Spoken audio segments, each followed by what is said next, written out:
Integrative design thinking, Andishe attachment.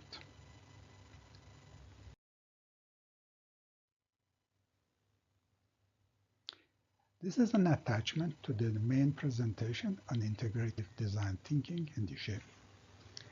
In that presentation, there is a section to explicate the distinction between thinking and Andishe. That section is not well documented.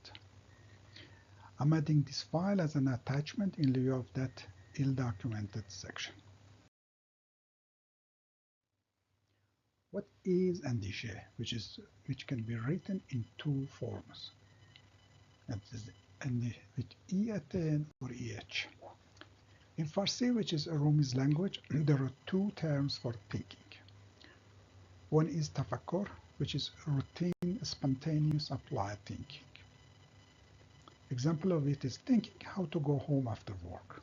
It's just a routine one or spontaneous. Thinking about how to cook for dinner. You don't need to think deeply, you just think. And there's another term which is Andishe, and it is deeper and broader thinking. It is deliberate, intentional, interconnected thinking. Example of Andishe is thinking about how we think. If you think deeply, that is Andishe. This is not just routine tafakkur. And I use the term Andishe to explicate what I mean by integrative design thinking, because these terms, integrative thinking and design thinking, have already been used by others in different formats. I use them in a distinct way based on Andishe.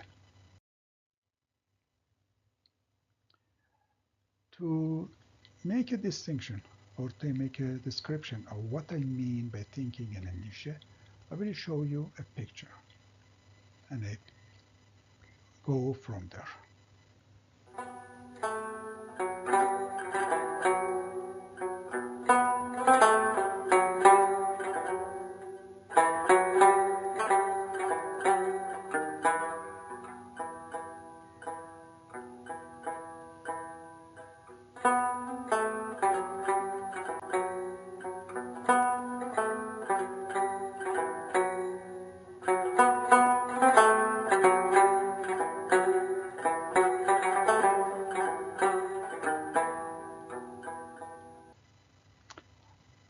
You see a young boy, maybe 2 or 3 years old, and he's looking about something and thinking deeply about what he says.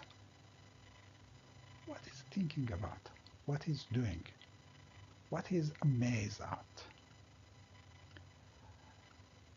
I think this is an example of Andishe. It is not just a routine thinking. It is thinking and thinking deeply. And he's just thinking about the fish. We have gone through this stage of life before, and we have looked at the fourth, that level of deep desire to understanding for that Andishe. Why we are not doing it so often as before?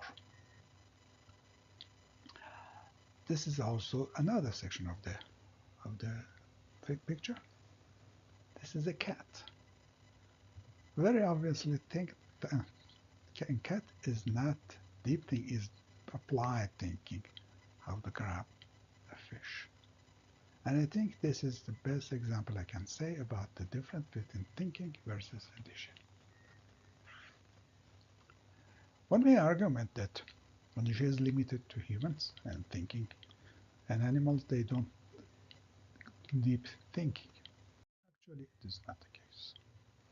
See these pictures, all young or kittens. And when we are there in that stage, they look at the world with deep desire to understand. So we can go that Andishe existed in our nature. With this background, with this introduction, I make the distinction between thinking process versus thinking application. If If you think about thinking, that is Andishe. It's about the process. We want to know how do we think. And this is the main topic of the coming presentation. But we can also apply thinking for planning, thinking about decision making. And it will come in later stage in the coming presentations.